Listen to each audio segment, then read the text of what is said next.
In the 11 wins this year for the Rams, he has 30 touchdowns and 2 picks.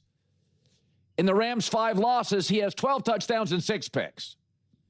And people call Sam Darnold reckless, but when Darnold struggles, he still gives you elite mobility and playmaking. Stafford now took over the all-time lead in pick sixes. Like, it's just not good if he's struggling.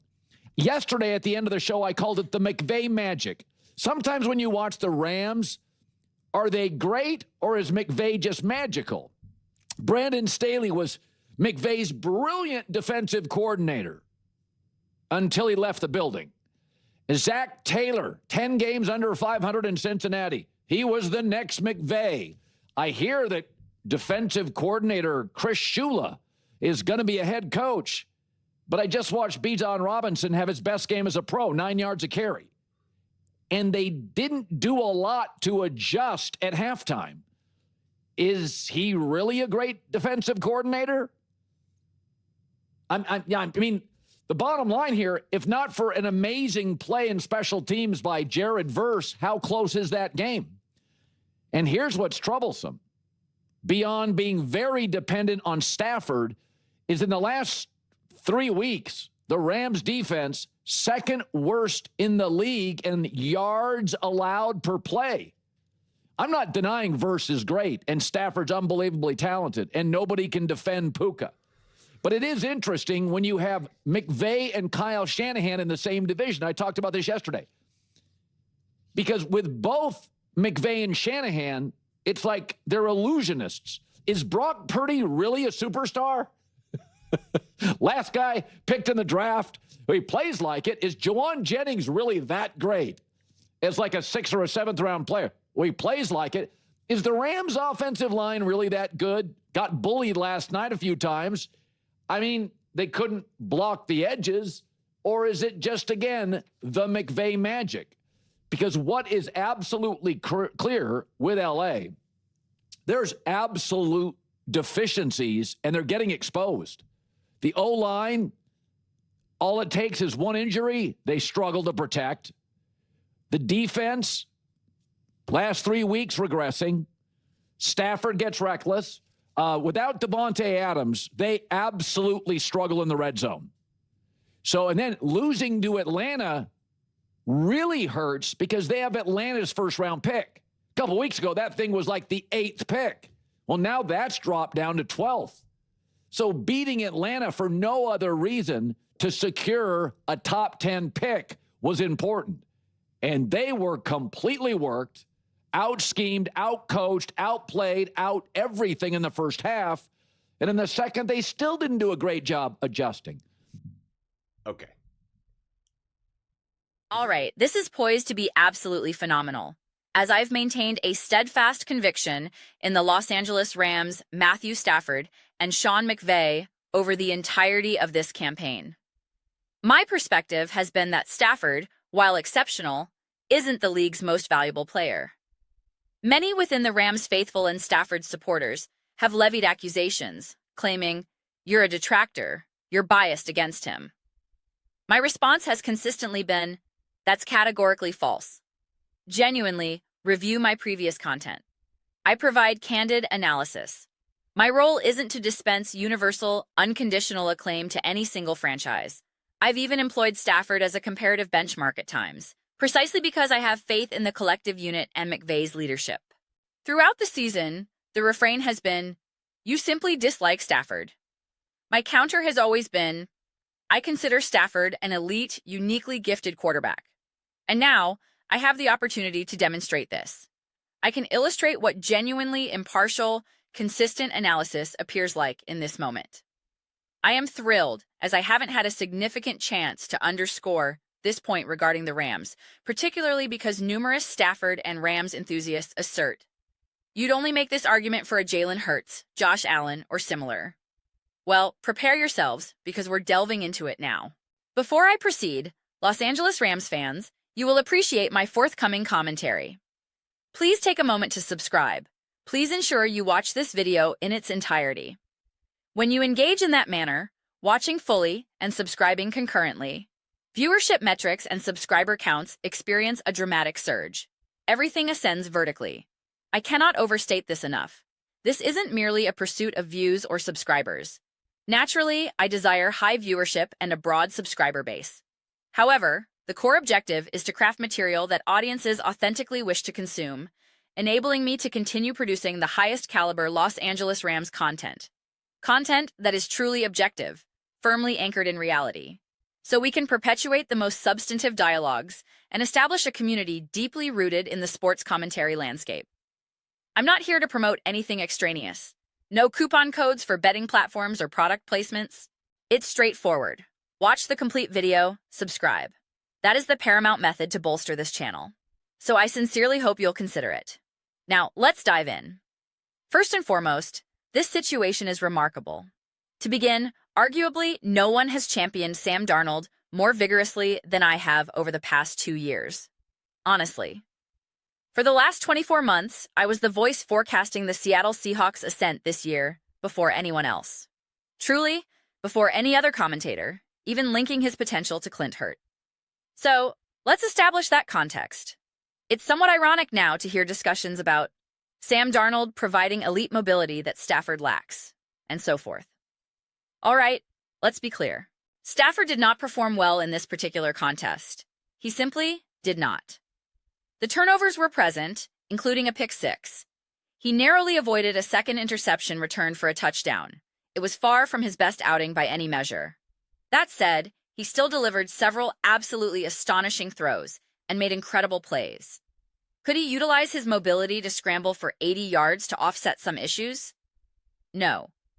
But he made phenomenal passes, many of which were nullified by penalties or undermined by offensive line breakdowns. Having a replacement-level player filling in was undoubtedly devastating. There were also a couple of extraordinary plays where Puka Nacua, for instance, couldn't secure difficult catches. While those would have been spectacular receptions, it highlights a reality. When you are a pure pocket passer of Stafford's caliber, on some of those high degree of difficulty plays, you are somewhat dependent on your receiver also making an exceptional play. Puka, DeMarcus Robinson, and others have fulfilled that role magnificently throughout the season. In this game, they did not. This dynamic underscores the added dimension and resilience offered by quarterbacks like Josh Allen, Patrick Mahomes, Lamar Jackson, or Jalen Hurts. They may be less reliant on their receivers rising to an extraordinary level on every critical play compared to a Joe Burrow or a Matthew Stafford. It's a nuanced debate regarding which trait holds more value in any given moment. If Matthew Stafford could suddenly rip off 50 or 60-yard scrambles, how would that have altered this game? Probably significantly, but it wouldn't have magically erased the turnovers he committed. Let's be honest, there could have been a fourth turnover, if not for an offsides penalty. A scoop-and-score touchdown was a very real possibility. He could have easily had 4 giveaways, a pick six, and a fumble returned for a score. So, his performance was subpar. He also missed a critical throw late in the fourth quarter. I forget the intended target, but it was a significant miss. If you watch the broadcast analysis, I believe it was Dan Orlovsky who was practically speechless, expressing disbelief that Stafford missed that throw. It wasn't a simple 5-yard checkdown. It was a substantial pass. That's precisely how exceptional Stafford's arm talent is typically regarded. Now, the discourse is shifting to question the defensive coordinator's efficacy. First, let's acknowledge Bijan Robinson is an absolute force. His monumental touchdown run, where he made an unblocked defender miss in the backfield, a play that would typically result in a tackle for loss, was purely a display of his individual brilliance. If he gets stopped there, it's a negative play. He didn't, and the rest is history. Bijan Robinson is immensely challenging to contain. Let's be frank, he is a phenomenal talent. We've seen the evidence of his success. He holds records for scrimmage yards before a certain age, 24 or 25. He's a monster. Then, consider Kirk Cousins. We've observed this with veterans like Phillip Rivers and Aaron Rodgers. When you have a true seasoned professional, and people often critique Cousins unfairly, the reality is he's an excellent quarterback. In his prime, when healthy, he was arguably superior to Dak Prescott. Some commentators have consistently held this view, and it's a nuanced, substantive take. not a shocking hot take. Kirk Cousins is essentially a version of Dak Prescott without the massive Nike endorsement, a less commercially glamorous but equally proficient version. Cousins is legitimate. He's older now, lacking the same arm vitality or mobility, more stationary in the pocket, but his command of the offense is elite. His pre-snap recognition, his ability to position personnel, his understanding of when to take shots downfield versus checking down, it's all exemplary. I frequently argue that a quarterback's primary function is to operate the offense effectively. It's not solely about throwing prowess or athleticism, it's about execution and management. Kirk Cousins undeniably excels in that capacity. His performance was a masterclass in that regard. Equip a quarterback of Cousins' operational caliber with potent weapons and a dominant rushing attack, and they will inflict damage. Regarding the Rams' defensive adjustments in the second half, if memory serves, the score was 21-0 at one point, finishing around 27 or 30 points allowed. One could argue they surrendered only about 9 points in the second half, which indicates reasonable adjustments. However, they were scorched for 21 points initially. Note that one touchdown was a pick six, so the defense technically allowed only 14 offensive points. At this advanced stage of the season, with criticism mounting about the defense's capabilities, one must recognize this game was chaotic. It spiraled somewhat unexpectedly. I believe most were surprised by its trajectory. These types of games occur for every team. You lost to the Seahawks in an absolutely bonkers contest, one of the most insane I've ever witnessed. Crucially, you weren't at full strength. Demarcus Robinson was absent. When I assess a team like the Los Angeles Rams and their playoff potential and key personnel are missing, I place little weight on the performance. It's not indicative of the team that will take the field in the postseason. We will witness a distinctly different version of this squad in the playoffs. Therefore, I simply disregard such games. When people ponder, what would Jalen Hurts look like without Saquon Barkley or A.J. Brown? If they're in the playoffs, it's irrelevant. This principle informs my broader commentary. I recently referenced this when discussing Brock Purdy. If we're engaging in greatest of all time debates, is Sean McVay the GOAT? Is Matthew Stafford the GOAT? Then yes, we must examine how the offense fluctuates without a Demarcus Robinson. That's why we have these extensive conversations about Patrick Mahomes. Because the GOAT discourse surrounds him, or we're determining the NFL's best quarterback this year, Josh Allen, Mahomes, or another. In those contexts, the supporting cast matters. But if the conversation is, how formidable are the Rams? Some claim they're overly reliant on certain players, just as some say the 49ers are too dependent on Christian McCaffrey or the Eagles on Saquon Barkley. Yet, it's effective for them. If the argument is that the Rams can only triumph one way, that they're excessively reliant on Stafford's excellence and his top receivers, the counter is, it's working. Furthermore, their rushing attack is outstanding.